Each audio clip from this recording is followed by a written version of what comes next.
इमानदार, मेहनती र देशभक्तहरूलाई सम्मान गर्दै व्यथिति, भ्रष्टाचार अनि अन्याय विरुद्ध हाम्रो निगरानी। यो हो टेलिभिजनको समय चक्रको अर्को एउटा नयाँ श्रृङ्खलामा तपाईँलाई स्वागत छ दर्शकवृन्द। म विक्रम श्रेष्ठ। महामारीको बेला सज्जनको मनमा कसरी आफू जोगिने, अरूलाई जोगाउने भन्ने चिन्तन हुन्छ। अवसरवादीहरूलाई यो बेला कसरी आफ्नो दुनो सोझ्याउने भन्ने चिन्ता हुन्छ। समस्याको बेला पनि आफ्नो मात्रै धन्दाबारे सोचिरहने र चलखेल गरिरहने कतिपय व्यापारीहरूको पनि बानी हुन्छ। अस्पतालका नाममा व्यापार गर्न बसेकाहरूको शैली पनि यस्तै देखिएको छ।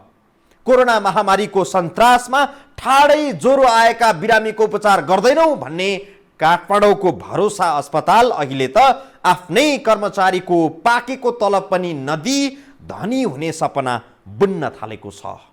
काठमाडौँको मध्य बानेश्वर स्थित आशा भरोसा नै नभएको तर नाम चाहिँ भरोसा राखिएको भनेर आलोचना हुँदै आएको भरोसा अस्पतालले आफ्नै कर्मचारीको पनि शोषण गर्दै आएको विषय सार्वजनिक भएको छ। कोरोना सन्तासमा नर्स अनमीलाई काममा लगाउने तर तलब दिनुपर्ने बेला आएपछि तपाईँ हाम्रो कर्मचारी नै होइन, किन दिनु तलब भन्ने जवाब भरोसाले दिने गरेको आरोप लागेको छ। साँझ बिहान केही नभनी कोरोनाको डर नमानी काममा खटिरहँदा तपाईँ हाम्रो स्टाफ होइन नभन्ने, तर जब तलब दिने बेला आउँछ अनि 3000 रुपियाँ हातमा थमथमाएर विदा गर्न खोज्ने अस्पताल यही भरोसा हो।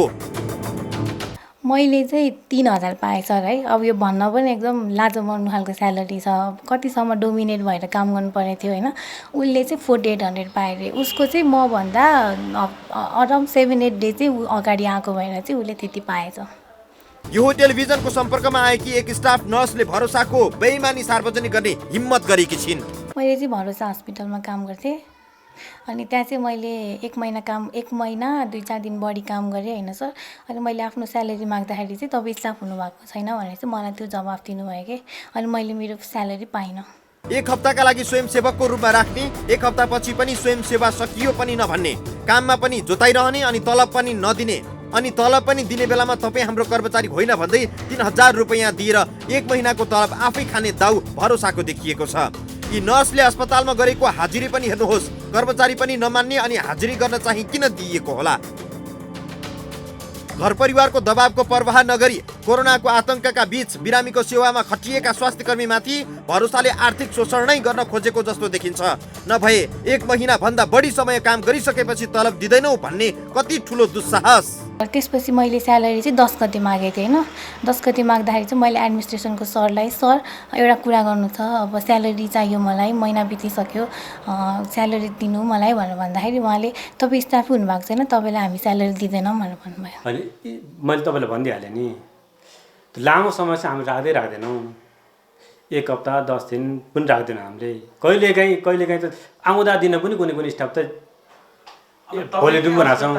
एकजना भन्नुहुन्छ तपाईँले हजुर राखिसक्नुभयो, राख्नुभयो कि भएन त्यो भन्नुहोस् न पहिला। तपाईँले राख्नुभयो कि भएन? 1 महिना तपाईँले 1-1.5 महिना राख्नुभयो कि भएन? तर 1 हप्ता भनेर 1 हप्तासम्म कजाउनु भयो भनेर चाहिँ यहाँ तपाईँमाथि, तपाईँको अस्पतालमाथि चार्ज छ। यस विषयमा तपाईँको यो सत्यता हो कि होइन तपाईँ के भन्नुहुन्छ मात्रै सोधिरहेको मैले हजुरलाई भनिहालेँ नि। किन 1 हप्ता 10 दिनसम्म चाहिँ त्यो यहाँको परिपाटी सिक्न पर्यो, संस्थाको के छ त्यो नियमअनुसार जान्न पर्यो, सिक्न पर्यो, सबै चाहिँ चाहियो नि। चाहियो छैन भन्नु त। बिरामी र कर्मचारीका लागि भरोसा योग्य नरहेको भरोसाका लागि केही स्वाभाविक प्रश्न तिर्सिएका छन्। 1 हप्ताका लागि ट्रायल वा स्वयंसेवकको रूपमा खटाइएको हो भने सो अवधि कटेपछि किन नियुक्ति पत्र दिएर नियमअनुसार काममा नलगाइएको हो? महिना दिनभन्दा बढी समय काममा जोताएपछि तपाईँ हाम्रो कर्मचारी नै होइन भन्न मिल्छ? उहाँहरूको लागि पनि किन हामी सबै कुरा भनिदिइरहेको छौँ। हामी चाहिँ स्टाफ बनाउँछौँ भनेर चाहिँ भनिसकेका छौँ। हामी स्टाफ हो तपाईँ भनेर हामीले भनिसकेका छौँ। तपाईँ चाहिँ हजुर भरोसाको स्टाफ हो भनेर हामीले भनिसकेका छौँ। त्यसपछि अब त्यो सर्ट अवधिको लागि त्यो अब्जर्भेसन पिरियड भनेर सबै सिक्न त पर्यो, यहाँको जान्न पर्यो, परिवार जान्न पर्यो। त्यसको लागि चाहिँ केही समय चाहिँ लाग्छ है भनेर हामीले उहाँहरू सुरुमै भनिदियो। हामीले कर्मचारी नै नभएको व्यक्तिलाई अस्पतालमा बिरामीको स्याहार गर्ने अधिकार कसरी प्राप्त भयो? नियम कानुनमै नभएको स्वयंसेवकको रूपमा स्वास्थ्यकर्मीलाई काममा खटाउने र 3000 रुपियाँ दिने सुविधा भरोसालाई कहाँबाट प्राप्त भएको हो? भरोसाले यो टेलिभिजनको सम्पर्कमा आएकी यी नर्स मात्रै होइन, अन्य 2 स्वास्थ्य कर्मीसँग पनि काम लगाएर पैसा नदिएको पाइएको छ। ती मध्ये एकजनाले 4,800 रुपैयाँ पाएको र अर्को एकजनाले 1 रुपैयाँ पनि नपाएको देखिन्छ। स्यालेरी नपाउने स्टाफ चाहिँ मसँग 3 जना नयाँ थिए। 3 जना हामी, एउटाले चाहिँ पायो तर उसले पनि फुल स्केलको स्यालेरी पाएन, अर्को एउटा छ उसले पनि पाउँदैन। म 100% स्योर छु। महामारीको सन्तासमा अग्रपङ्क्तिमा बसेर काम गर्नुपर्ने स्वास्थ्य कर्मीलाई नै तलब नदिने भरोसा अस्पताल मात्रै हुन् कि अरू अस्पतालको पनि धन्दा यस्तै हो त? यो प्रश्न पनि अहिले पेचिलो बनेको छ। कोरोना महामारी फैलिने हो कि भन्ने चिन्ता अहिले पनि छ। कुनै प्रकारको महामारी फैलिहालेमा उपचार र स्याहारको मुख्य केन्द्र अस्पतालहरू नै बन्छन्। कोरोना सन्तासका बेला नेपालमा निजी अस्पतालहरूको पैसामुखी व्यवहार त हामीले थाहा पाएकै हो। अनुकूल समयमा बिरामीको गोजीमा भएको पैसा हेरेर उपचार गर्ने, पैसा नभएकाहरूलाई गेटमै प्रवेश नदिने, बिरामीले उपचार खर्च तिर्न नसकेमा अस्पतालमै बन्धक बनाएर राख्ने निर्दयी व्यवहार नेपालका निजी अस्पतालमा भइरहेका छन्। यी कुनै नौलो कुरा पनि भएन। कोरोनाको सन्तासका बीच ज्वरो आएका बिरामीलाई अस्पताल पस्नै नदिने रवैया पनि हामीले थाहा पाइसकेका छौँ। यो हदसम्मको व्यवहार उजागर हुँदा पनि सरकार अहिले अस्पतालहरूलाई बिच्क्याउने पक्षमा छैन। निजी अस्पतालहरूको ध्यान बिरामीको उपचार गर्ने होइन, कसरी पैसा कमाउने, कसरी उपचारलाई व्यापार बनाउने भन्नेमै केन्द्रित छ। यो कुराको महसुस ती व्यक्तिहरूले गर्न सक्छन् जो निजी अस्पतालबाट नराम्रो गरी लुटिएका हुन्छन्। निजी अस्पतालले बिरामीबाट बढीभन्दा बढी पैसा असुल्ने धन्दा गर्छन् मात्रै भन्दा अब अन्याय हुने स्थिति भएको छ। खासमा नेपालका निजी अस्पतालले आफ्नै संस्थाका स्वास्थ्य कर्मीहरूको पनि श्रम शोषण गर्दा रहेछन् भन्ने मामिला सार्वजनिक हुन थालेको छ।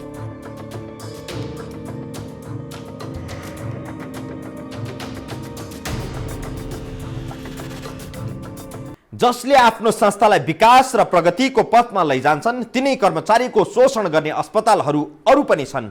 भरोसामाथि मानिसहरूको भरोसा कम हुँदै गएको छ। यो भरोसाले अहिले ट्रायल भनेर कर्मचारी राख्ने, त्यो ट्रायल केही महिनासम्म पनि नसिद्ध्याउने र सित्तैमा काम लगाइरहने नीति लिएको देखिन्छ। महिना दिनभन्दा बढी समय काम गरिसकेका कर्मचारीलाई तलब नै नदिई हातमा 3,000 रुपैयाँ थमाएर फर्काउन कसरी सकेको होला? थप प्रसङ्गसहित उपस्थित हुनेछौँ बेगपछि।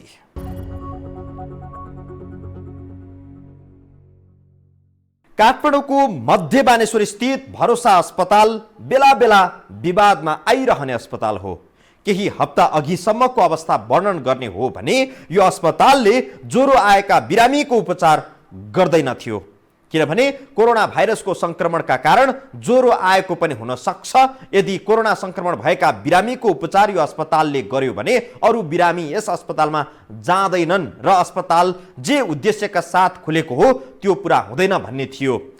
त्यो उद्देश्य हो मुनाफा, अर्थात् बिरामीको उपचार गर्नु यी निजी अस्पतालहरूको उद्देश्य होइन। उद्देश्य त नाफा कुम्ल्याउनु हो। नाफा हुँदैन भने बिरामी मरुन् कि बाँचुन् त्यो उनीहरूको टाउको दुखाइ नहुने रहेछ। केही हप्ता अघि यो टेलिभिजनको स्टिङ अपरेसनको सन्दर्भ यही छाडेर अबको प्रसङ्ग जोड्दैछौँ। काम गराएर तलब नदिएका सम्बन्धमा भरोसा अस्पतालले आखिर के भन्छ त?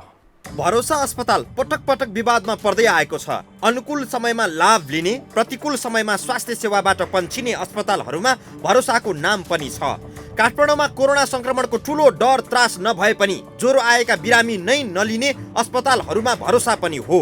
अस्पताल खोलेर बसेपछि यस्तो भन्नै पाइँदैन, तर भरोसा गर्नै नहुने कार्य गर्ने अस्पतालमा परेको छ भरोसा अस्पताल। अहिले त आफ्नै नर्स विरुद्ध श्रम शोषणको मामिलामा पनि भरोसा फसेको छ। महिनाभर काममा लगाउने, तलब दिने बेला आएपछि चाहिँ तपाईँ हाम्रो कर्मचारी नै होइन भनेर पैसा नदिई कर्मचारी लखेट्ने कर्ममा भरोसा किन लाग्यो? यो प्रश्न लिएर हामी अस्पतालका सञ्चालक डाक्टर दिनेश चन्द्र पोखरेल समक्ष पुग्न खोज्यौँ, तर हामीलाई जवाफ दिन उपस्थित भए प्रशासनका अधिकृत सूर्य प्रसाद आचार्य। तिनै स्वास्थ्य कर्मीहरूले महिना दिनसम्म काम गर्ने, फोकटमा काम गर्न सक्छन् अहिलेको अवस्थामा कसैले? अनि फोकटमा काम लगाएको छैन, हामीले फोकटमा काम पनि लगाएको छैन। त्यो किसिमको सबै कुरा सिचुएसन जो हामीले ल्याइदिएको सिचुएसन भएन। सबै कुरा चाहिँ हामीले पनि म्यानेजमेन्ट गरेर सबै कुरा गरेर चाहिँ उहाँहरूलाई डेली हामी चाहिँ गाडी व्यवस्था गरेर अब प्रोटेक्टिभ इक्विपमेन्टहरू दिएर कति गर्न सकिन्छ, हस्पिटल कति गर्न सकिन्छ त्यो चाहिँ सबै कुरा दिएर अनि डेली आउनु पर्ने पनि छैन उहाँहरूको। आउँदा हप्ताको 1 दिन मात्रै ड्युटी राखेको छ उहाँहरूको होइन परे त होइन डेली आउँछ हप्ताको 1 दिन मात्रै ड्युटी गराएको छ हामीले हप्ताको 1 दिन मात्रै ड्युटी गराएको छ परे अब त्यो अब त उहिले नै स्टाफ पनि पहिले नै भइसक्नुहुन्थ्यो उहाँहरू चाहिँ पहिले नै भइसक्नुहुन्थ्यो त्यो राख्ने भन्ने कुरा हाम्रो त्यो चाहिँ लामो समय राखेकै छैन राख्दैन लामो समय चाहिँ हामी सरकार आचार्यले हामीसँग जे दाबी गरे ती कुनै पनि कुराहरू आपसमा मेल खाने प्रकृतिका पाइएनन्। आचार्य आफैले भने कि नर्स वा स्वास्थ्य कर्मीहरूलाई स्वयंसेवकको रूपमा काममा राख्न पाइने नियम छैन, तर भरोसाले नर्सहरूलाई जागिर पनि दिनु तलब पनि दिनु भन्ने शैलीमा काममा राखेको पाइएको छ। एडमिनिस्ट्रेसनको म्यामले चाहिँ एकदम रुडली बिहेभ गर्नुभयो। मैले म्याम के अरे मैले सरसँग छुट्टै कुरा गरेँ, म्यामसँग छुट्टै कुरा गरेँ, किनभने मैले फर्स्ट टाइम कुरा गर्ने बेला सर म्याम सँगै हुनुहुन्थेन क्या। त्यही भएर मैले सरसँग अगाडि कुरा म्यामसँग पछि कुरा गर्दाखेरि म्यामले सरसँगै कुरा गरेको गरी मैले म्याम मैले सरसँग नि कुरा गरेको थिएँ, अब हजुरसँग पनि कुरा गर्छु, स्यालेरीको कुरा गर्नु थियो, मलाई स्यालेरी चाहिँ दिनु म्याम, मिलाएर दिनु, जसरी भए पनि 1 महिनाको स्यालेरी चाहिँ हामीलाई दिनु। यस्तो सिचुएसनमा हामी काम गर्न आयौँ, अब हजुरहरूले एक हप्ताको मात्र अब्जर्भेसन भन्नुभएको थियो, अहिले चाहिँ स्टाफै हुनुभएको छैन भन्दाखेरि चाहिँ एकदम चित्त दुख्यो म्याम यो शब्दले।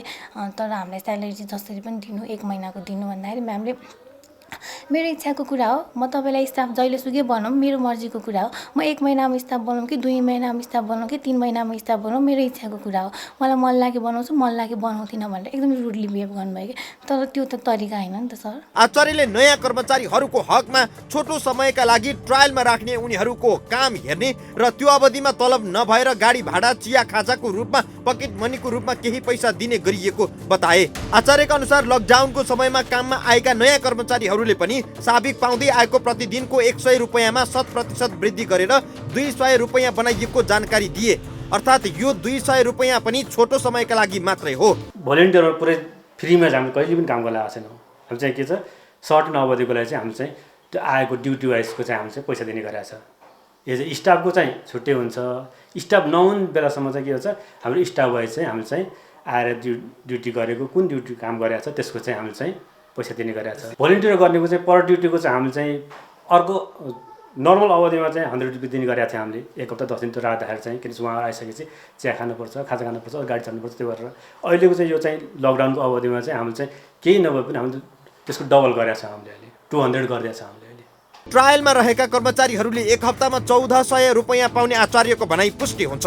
तर भरोसाले त 1 महिना भन्दा बढी समय काममा लगाएपछि 3000 रुपैयाँ थमाएर बिदा गर्ने नियत राखेको स्पष्ट हुन्छ। अझै अचम्म त यो अस्पताल स्वयंसेवक राख्न पाइन्न पनि भन्छ, आफै स्वयंसेवक पनि राख्छ। तलब दिनु भन्दा स्वयंसेवककै नाममा महिना दिनसम्म काममा लगाउँछ, तलब माग्नेलाई तिमी त हाम्रो कर्मचारी होइनौ भन्छ। अस्पतालका प्रशासन विभाग प्रमुख हुमा गुरुङले यसै भनेर स्वास्थ्य कर्मीहरूलाई थर्काउँदो रहेछिन्।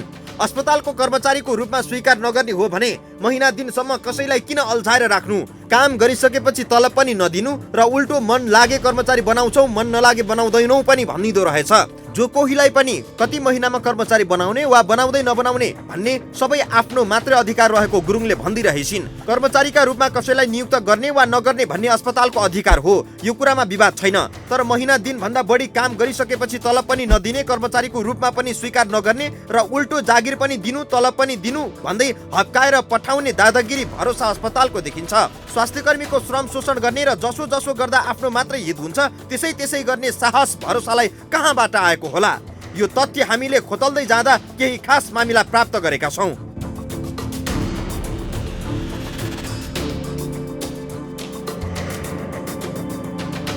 भरोसा अस्पतालका सञ्चालक हुन् डाक्टर दिनेश चन्द्र पोखरेल।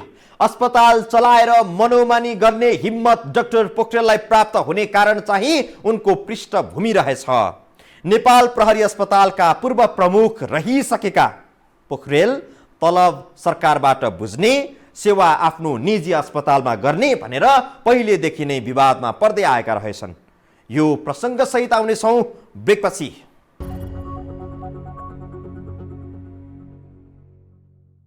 भरोसा अस्पतालको मनोमानी किन यसरी बढेको होला, यो विषयमा हामीले केही कुरा यहाँहरूलाई अवगत गराइसकेका छौँ। स्वच्छन्द रूपमा बढेको मनोमानीको रहस्य रहेछ नेपाल प्रहरी सङ्गठन। यही सङ्गठनको बागडोर केही समय डाक्टर दिनेश चन्द्र पोखरेलको हातमा पुगेको रहेछ। प्रहरी अस्पताललाई अस्त व्यस्त बनाउने र भरोसा अस्पतालमा जाजल्यमान बनाउने भूमिका डाक्टर पोखरेलकै रहेको जानकारहरू बताउँछन्। कोरोना नफैलियोस् भनेर सरकारले सबैजसो क्षेत्र बन्द गरेको छ। केही निजी अस्पतालले चाहिँ कोरोनाका सम्भावना भएका बिरामीको उपचार सेवा बन्द गरेका छन्। ज्वरो आएका बिरामीको भर्ना नै नलिने, परीक्षण नै नगर्ने अस्पताल मध्येको एक हो भरोसा अस्पताल। यही भरोसा अस्पताल अहिले स्वास्थ्यकर्मी शोषणमा पनि मुछिएको छ। अस्पताल एउटै तर अनियमित कार्यहरू फरक फरक देखा परिरहनु पर्ने कारण के रहेछ भन्ने खोतल्दै जाँदा भरोसाको सम्बन्ध काठमाडौँ रानीपोखरी स्थित नेपाल प्रहरी अस्पतालसँग समेत जोडिएको पाइयो। भरोसा अस्पतालका सञ्चालक डाक्टर दिनेश चन्द्र पोखरेल नेपाल प्रहरी अस्पतालका प्रमुख थिए। नेपाल प्रहरी अस्पताल अनियमित कार्य र राजनीतिको छक्का पञ्जाका कारण समस्याग्रस्त छ। डाक्टर पोखरेलले प्रहरी अस्पतालको प्रमुख हुँदा गर्न हुने नहुने सबै खेल फड्को गरेर बिज्याइ मात्रै गरेको आरोप लाग्ने गर्थ्यो। उनको यही शैलीका कारण प्रहरी अस्पतालका केही डाक्टरहरूले उनलाई नेपालमा बिज्याइ गरिरहने एक गजराजको संज्ञा दिएका थिए। प्रहरी अस्पतालमा हाजिर गर्ने तलब सरकारबाट बुझ्ने समय भरोसा अस्पतालमा दिने गरेको आरोप पनि उनलाई थियो। उनले प्रहरी अस्पतालका राम्रा चिकित्सकहरूलाई पनि भरोसामा पार्ट टाइमका रूपमा राखेका थिए। भरोसामा चमक धमक हुँदा प्रहरी अस्पताल भने निष्प्राण सरह बन्दै गयो। अहिले पनि नेपाल प्रहरी अस्पताल यही समस्याबाट गुज्रिरहेको छ। प्रहरी अस्पतालमा अहिले डाक्टर आशा सिंह प्रमुख छिन्। कनिष्ठलाई प्रमुख बनाइएपछि प्रहरी अस्पतालको चेन अफ कमान्ड नै धराशायी भएको चर्चा छ। डाक्टर पोखरेललाई अझै राम्रो गरी स्मरण गर्न 3 वर्ष पछाडि फर्कनु पर्ने हुन्छ। नेपाल प्रहरीमा नवराज सिलवाललाई महानिरीक्षक बनाउने कि उनीभन्दा कनिष्ठ जयबहादुर चन्दलाई आइजिपी बनाउने भन्ने विषयमा विवाद उत्पन्न भयो। तत्कालीन सरकारले जयबहादुर चन्दलाई महानिरीक्षक बनाए पनि सर्वोच्च अदालतले सरकारको निर्णय कार्यान्वयन नगर्न आदेश जारी गरेपछि सरकारले निमित्त महानिरीक्षकको जिम्मेवारी प्रहरी अस्पतालका तत्कालीन प्रमुख पोखरेललाई दिएको थियो। नेपाल प्रहरीको नेतृत्व समेत छोटो समय सम्हालेका पोखरेललाई त्यही पुरानो विरासतले आठ भरोसा दिने गरेको छ। जानकारहरूका अनुसार डाक्टर पोखरेलले भरोसा अस्पताल प्रहरी अस्पतालकै भरोसामा खोलेका थिए। नेपालका अधिकांश निजी अस्पतालहरूले नर्स स्वास्थ्यकर्मीमाथि श्रम शोषण गरिरहेको आरोप लाग्दै आइरहेको छ। यस्तो शोषणमा नर्सहरूको संगठन नर्स एसोसिएसन अफ नेपाल नानले पनि प्रभावकारी भूमिका खेल्न नसकेको चर्चा भइरहेको छ। भरोसा अस्पतालकै प्रसङ्गमा पनि नानका अध्यक्ष मनकुमारी राईले अस्वाभाविक रूपमा प्रस्तुत भइन्। नर्सहरूको श्रम शोषण भइरहेको सम्बन्धमा 2 शब्द बोल्न पनि उनलाई गाह्रो भयो। नर्सहरूमाथि भइरहेको शोषणबारे बोलिदिन हामीले गरेको आग्रहमा अध्यक्ष राईले अध्ययन गर्नुपर्छ, अहिले बोल्न मिल्दैन, लकडाउन छ, यो बोल्ने बेला होइन भनेर नर्सहरूमाथिको शोषण मामिलाबाट पन्छिन्। म त्यो ठाउँमा छुइनँ भाइ अहिले। कहाँ हुनुहुन्छ? हजुर म अहिले बाहिर छु। अनि काठमाडौँ भित्रै हुनुहुन्छ नि कतै होइन? काठमाडौँ भित्रै हो, पाहुना लागेको छु म पनि। ए मतलब 5-10 मिनट मात्रै भेट्ने हो? तपाईँ जहाँ हुनुहुन्छ त्यही क्यामेरा? हजुर अहिले भेट नगरौँ, कुरा त्यही हो भाइ, समस्या समाधान भइसक्यो होइन। थाहा नभएर हो, त्यो थाहा भइसकेपछि म समाधान गर्ने पक्षमा हुन्छु सधैँ। स्वास्थ्य कर्मीहरू अत्यावश्यकीय सेवा क्षेत्र अन्तर्गत पर्दछन्। लकडाउन हुँदा पनि उनीहरूको काम रोकिँदैन, रोक्न मिल्दैन। यसकारण पनि यस क्षेत्रका मानिसहरूप्रति समाजमा सम्मान पनि छ। आफ्नै स्वास्थ्यमाथि जोखिम उठाएर अरूको सेवा गर्ने स्वास्थ्य कर्मीहरूमाथि भइरहेको शोषण गर्ने जो कोही पनि हाम्रो सरकारको विषयवस्तु बन्छन्। अझ स्वास्थ्य कर्मीमाथि भएको शोषणबारे तत्काल एक्सनमा उत्रिनुपर्ने नर्स एसोसिएसन नै यति सुस्त भइदिने हो भने स्वास्थ्य कर्मीहरूको मनोबल कहाँ पुग्ला? बोल्नै पर्ने बेलामा नबोल्ने, बोल्न नपर्ने बेलामा चर्को नारा लगाउने, मजदुर र श्रमजीवीका कुरा गर्ने, तर एक्सनमा उत्रिनु पर्ने बेलामा अध्ययन गर्नुपर्छ, देशमा लकडाउन छ भन्दै पन्छिएर होला त? जुनसुकै बेला नेतृत्व एक्सनमा उत्रिन्छ भन्ने विश्वास संगठनका सदस्यमा हुन्छ, तर नेतृत्वले परेको बेला खुट्टा कमाउँछ भने यस्तो संगठन के काम? समय चक्रको आजको प्रस्तुति सकियो। बिदा दिनुहोस्।